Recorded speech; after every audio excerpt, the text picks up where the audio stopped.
If you're interested in learning how I launched Zim Excellence, then you're in luck. Sign up for my podcast workshop and learn how it's easier and more affordable than ever to start a podcast. Also, grab yourself a copy of my podcast resource guide, which covers industry terminology, suggested tech setup, in addition to countless free online resources to support your podcast journey. Just head to vongai.com/podcast creation. That's vongai.com/podcast creation. The link will also be down in the show notes. Now, let's start the show. Welcome back. I don't know about you, but I'm ready for part 2. Where'd the name Netsai Beauty come from? Because initially I was like, oh, Netsai Beauty, the founder's name must be Netsai. And I was like, no. Like I've told you before that, but my mom went to war when she was 15 years old. So I can only imagine the struggles that she faced. And because this brand was born from struggle, really, I took the name that she used in the Liberation War struggle and I incorporated it in the skincare business because I was very acutely aware that this is a struggle. It's not going to be easy, but this is my struggle. Oh, wow. What was your first product that you got to work? And like, were you in the lab with I have so many questions. So my first product was a mask.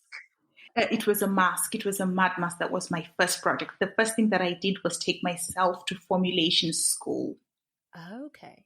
Yeah. So I was going to formulation school for over 2 years. Initially, of course, you go to the school of Google, you go to the school of YouTube, and then you realize that it's quite difficult to put all the information together in one place. You get bits and pieces, right?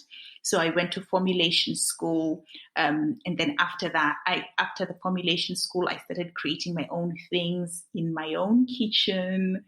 Some didn't work, some worked. Then I'd give them to friends and family, trying all that. And then when I hit the mark, when I think I got about 10 people, I made a mask. I sent it to my sister-in-law. I sent it to a few people. And then everybody was like, I need a bigger jar. I need a bigger jar. So then I knew I was onto something with that one.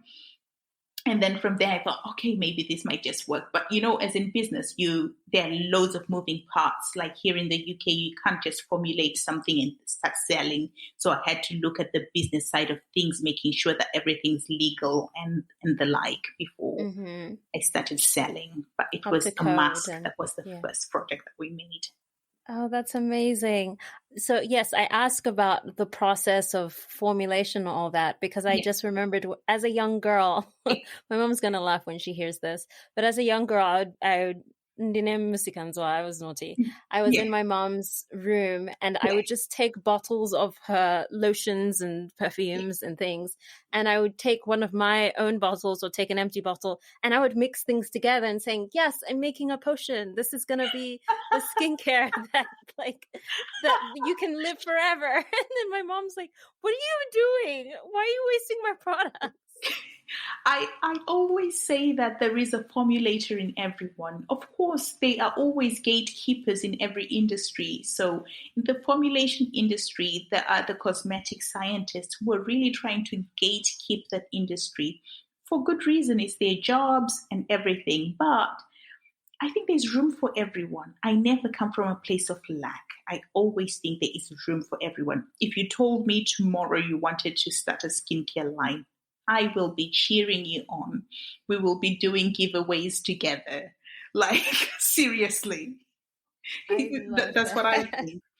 So everybody can formulate because what you will formulate will never be exactly the same as what I formulate unless you are intentionally trying to replicate what somebody's done, So they're trying to make an issue about it. And there's this battle going on in the skincare world between green and clean and pharmaceutical and all that, So I really sustainable. Exactly. So I don't get involved in it. I say our consumers are very wise people. They are very independent thinkers. They will choose what they want to buy, and they'll make the decision that will be right for them. So this is the part where I kind of ask you to pitch the benefits of your products. I'm going to phrase it this way. Go on. What would you have to say to people who think that skincare is a luxury, and why must I do anything more than like putting Vaseline on my face? Not that I put Vaseline on my face. That's not something I do. But, you know, as Zimbabweans, we come from a community and a culture where it's like, you zora Vaseline on your child's face or camphor cream and they're good to go. You know, what would the benefits be of skincare, and then leading that into, you know, this bigger picture and this bigger idea of what it means to be practicing self-care? So there are almost 2 to 3 aspects to this. The first thing is there are people like me. I am prone to breakouts, and you can tell. I wish people could see through. I haven't been taking care of my skin. I've been prioritizing my work, and I do have breakouts on my face. And this happens to a certain group of people that will need to probably take skincare a bit more seriously. And there are those people as well who are prone to a little bit of acne that's really not medical, that can be easily fixed with skincare. There is that category of people who actually skincare is essential. Good quality skincare is essential for them to have that confidence of having good skin. Any skin is good skin, but we know that everybody wants flawless skin, right? So there is that group of people. And then I always say as well, Black women, African women deserve luxury. Why not? You deserve luxury in every aspect of your life. I find skincare is not just like, I don't take it as just skincare. That's why I say to you, I'm very intentional about the music I play when I'm doing my skincare. I take it as reflective time. If I'm having a bad day, I tend to do my skincare while I'm thinking of solutions sometimes. If I see that I cannot quieten my brain at that particular moment, then I use it as a time to try and figure out some solutions to my problems, if that makes sense. And then there is another set of people whereby you think representation matters. Other cultures and other people are doing skincare and they are getting very successful at it. If we're still of the mindset, especially women, if we're still of the mindset that Vaseline that is owned by Lever Brothers is going to do you good, you're going to be another generation that keeps making somebody else way wealthier without creating that wealth for your own communities. I'm giving clicks because that's it. Like, that's an aspect I hadn't considered, but I completely agree with that. Lever Brothers is not a Black-owned company. No. We are giving money to, you know, people outside of our community and people outside of our culture, and trusting in their products, again, while refusing to trust in our own products and our own ingredients. So I know one of your ingredients is avocado, and in Zimbabwe there are plenty of avocados, just as Sharon with Mauyu uses baobab, and there's baobab in this country. But no, we're quick to go towards, I don't know, argan oil. And, you know, I use argan oil in my hair, so I'm talking to myself. Argan oil, Vaseline, all that jazz, you know? It's just about creating we've just managed to, Zimbabwe has just opened up an industry where they want people to start farming things like chia seeds and stuff like that. It's a whole... Yes, I've been reading about this. Yes. So Kenya's already been doing it. Kenya exports a lot of skincare ingredients. So I don't see why that hasn't been happening in Zimbabwe. I'm super excited about it. And God willing, we will have a piece of land where we can do the same as well. That's wonderful. So the benefits of our skincare. Really what I initially created Netsai Skincare for was hyperpigmentation, because like I told you, I have oily acne-prone skin. Like now it's going more towards combination as I get older. But I was really prone to acne. Acne equals inflammation. Inflammation equals hyperpigmentation. This was an issue. And I was lazy with makeup at the same time. See, the combination doesn't work. And I wanted flawless skin. So my only option was to get products that work for these problems that I have. And then I have a son who had terrible acne, but not medical acne. Just he was like me, just elevated, if that makes sense.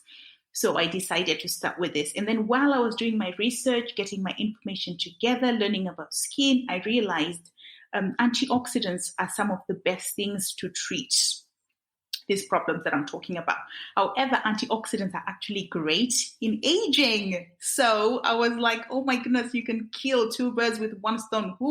We all want to age gracefully, right? At least I know I do. So I could treat the hyperpigmentation and kind of keep the aging at bayish, like aging nicely and gracefully. Like, do you know what I mean? Because Like fine wine. Sun and stuff like that. So Netsai skincare caters for hyperpigmentation mainly. If you use it constantly, you should keep your breakouts, like hormonal breakouts, at bay, and non-medical acne at bay. While we're at it, we're also anti-aging. If you use it often, you should definitely see these results.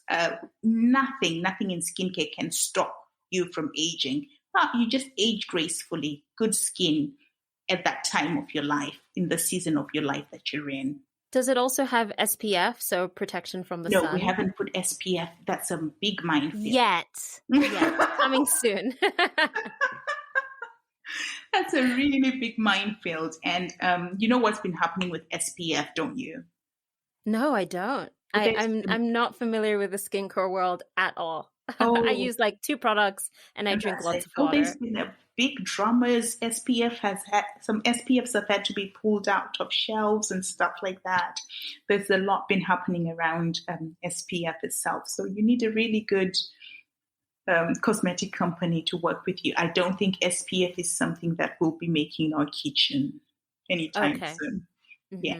And then you need that cosmetic company to align with the formulation company to align with your values and what you stand for. Can you imagine trying to make green SPF?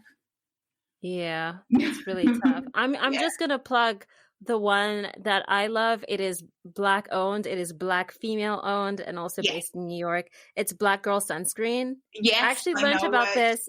Yes, because Lupita's brother was using it, and I'm like, oh, I want to look into this. And then I found the company, and they're Black owned, and they're in New York, and they're great. They have, I think, avocado and jojoba and coconut oil is in their SPF. Yes. Is it chemical or mineral? Not that it matters. It just says moisturizing sunscreen lotion for face and body, broad spectrum SPF 30, infused with jojoba and avocado, water resistant, 80 minutes, oxybenzone and octinoxate free. It's ultra sheer, no white residue, and fragrance free. I've heard loads about it, and I think I used a small tub of theirs as well that was sent to me. It was really good. I use a little one. I was like, oh, and then they go into the science of why it's important for Black people to use sunscreen. Because growing up, it's like, we don't need it. We have melanin. Use sunscreen. I don't know. I feel like there is still a lot of research to be heard, and this is controversial. Like, Black people need sunscreen. We know it, but there's a huge demographic of Black people that cannot afford sunscreen who are surviving. It's true. I feel like I think it's also because of the melanin in our skin. Yeah, like we're not as high risk as people who are paler than us. We can get away with it for a while. That's it. We're 15% protected, aren't we? The darker your skin, the more you're protected. However, if you do get skin cancer, it is a lot more aggressive in comparison to our Caucasian counterparts. Yes, and as Black people as well, there is a rainbow of blackness. So there are also the lighter skinned Black people who probably need it more than you and I because of our complexion, which is chocolate, as I like to call. Exactly. Sweet. Who is your ideal customer for Netsai I used to think, I want to cater to everyone. And then my mentor said, no, you cannot.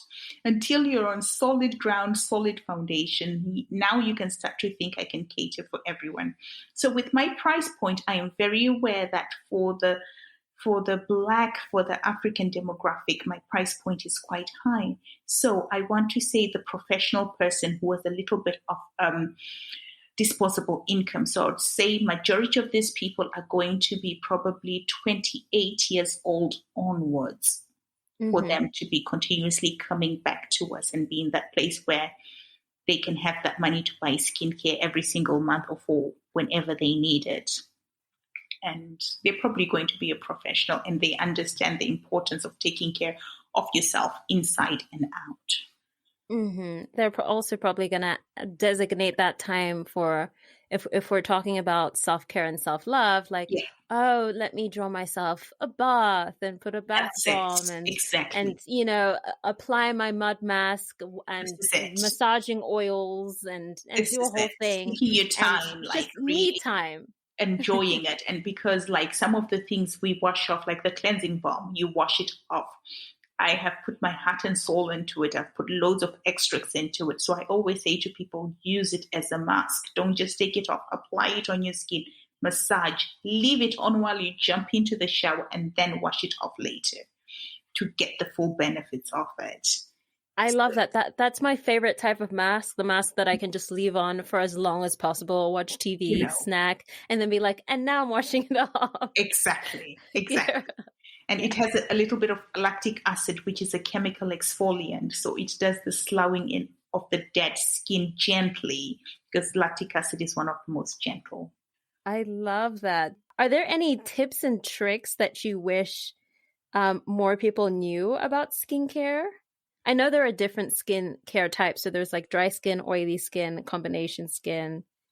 What I really wish people knew is consistency is key. Yeah. So be consistent with your skincare and try not to chop and change too much. If you find what works, stick with it. No, because we are inundated with so many things. We're in the information age, aren't we? So everybody's trying to sell you something and bringing you something. But if you have what works for you, really try and stick to it. Try other things once in a while. But if it's working, don't try and fix it if it's not broken. And how are you able to balance entrepreneur life with mommy life? Because I know you're also the mother of a special needs child. Yeah. So people say that there's never any balance. Something has to give, right? So when, like now, we're school term. When it's school term, I'm really strategic and I plan my day to a T. By doing that, it allows me to be extremely productive. And when I feel tired, I take time off no matter what, if everything allows it. So summer's just gone. I almost took time off. Like I kept looking after the customers that we already have, but I was not trying to get new customers, if that makes sense, so that I can be mommy and take care of that because it's just 6 weeks. And after 6 weeks, I'm in entrepreneur mode, if you can call it that at all. And what does that consist of, entrepreneur mode? Is that lots of emails? Is it marketing? Is it formulation of products?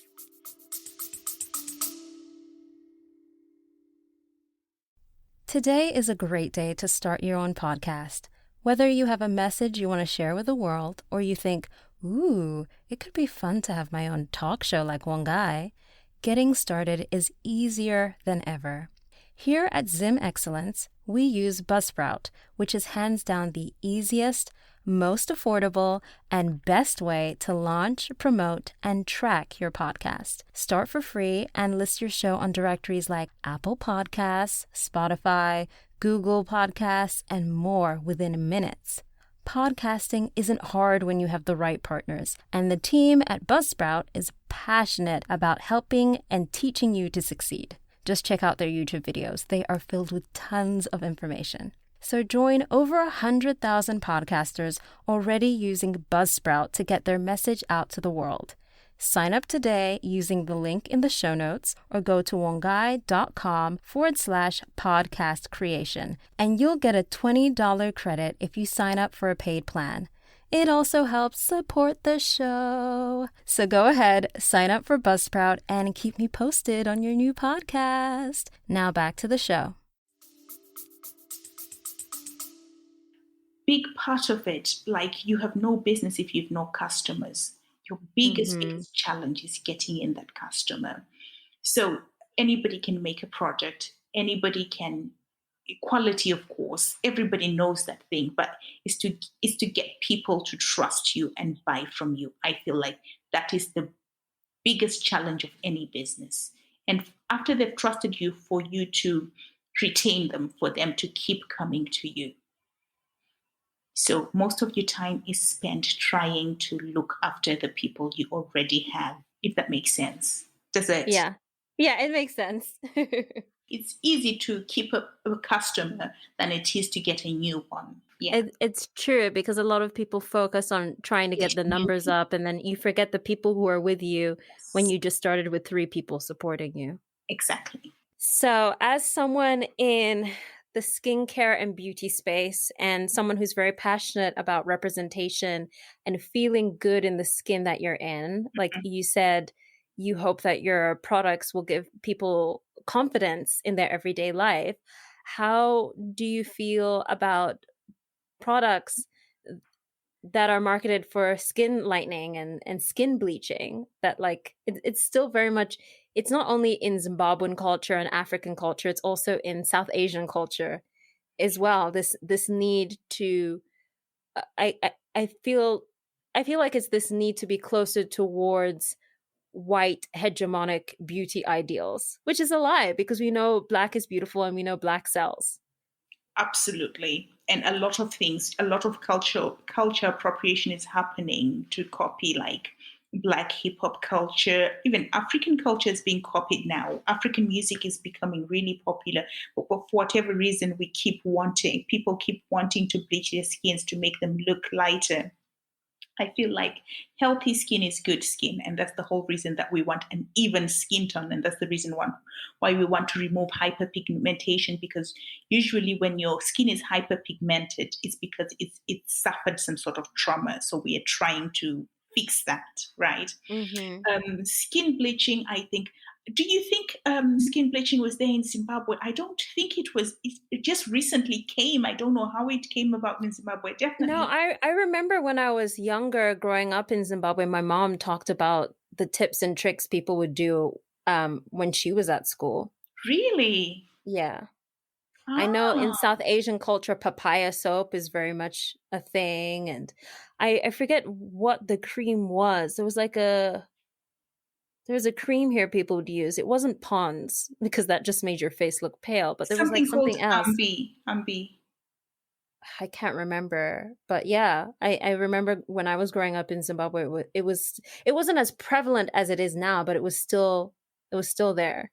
Well, let me tell you a short story. My mom is very light skinned, Hmm. extremely light skinned. So people would come and say, "You are very pretty. What happened to the children?" And she Oh, would that's go off. heartbreaking. And then I think she went on a mission to try and empower us to say black is beautiful, you're gorgeous the way you are. So she did a really good job about it. We never even, none of us even considered bleaching our skin because we're confident in who we are. I know that's Hmm. not the norm for everybody else. And hearing people say that actually knocks your confidence. Like people say, your mom is so beautiful and you're not. Like, just Hmm. because of, and these were black people saying this, that's how damaged we are as a community. So I feel like there is a lot of education still to be done. I think we're getting somewhere now in terms of educating people that your skin is beautiful just the way you are.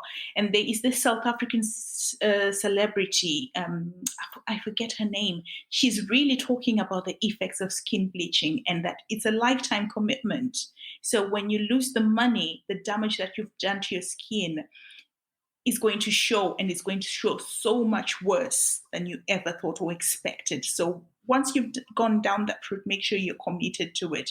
Even though I feel like it's a really toxic culture, because what sort of message are you sending? Like, who are you trying to be? Who do you want to look like? We're all different, like you said. We have a broad spectrum of blackness, Hmm. from the lightest to the darkness, which is all beautiful. We all come in all shapes and sizes. And why can't we just love who we are? So there is a lot of decolonization of our minds that will need to happen. We realize that this Eurocentric beauty point of view is not the only model of beauty out there. Like, seriously, like I have an afro. Like, I silk pressed my hair because Hmm. I didn't have any idea of how to style it over summer. But if I wash it, it goes back to being an afro. We are so blessed that we're able to do that. A lot of people would love to do that. They can't. Exactly. They You try to do know perms to exactly. to So get that effect, and it still doesn't look as good. It's still not as fun or this is versatile. it. So it's about, and it starts with the parents. I think as parents, we are supposed to empower our children to love the skin they're in, no matter what, because social media, these filters, all that, there is a lot of pressure on young people and women in general. Because I've never had anybody have a go at a man because they're dark skinned. Have you? But a lot of women is I've seen it on social media. really. Yeah, where people will say stuff about dark skinned men. It's a small majority of people, but that is still there. And I thought light skinned men had it harder. Really? oh, well, at Yeah. least not in America. Light skinned men have it great. Really? Okay. Yeah, That's yeah. interesting. Yeah, I think Because it depends on the environment and where you are, but in America, dark skinned men, it's or just being dark in general. is it tough?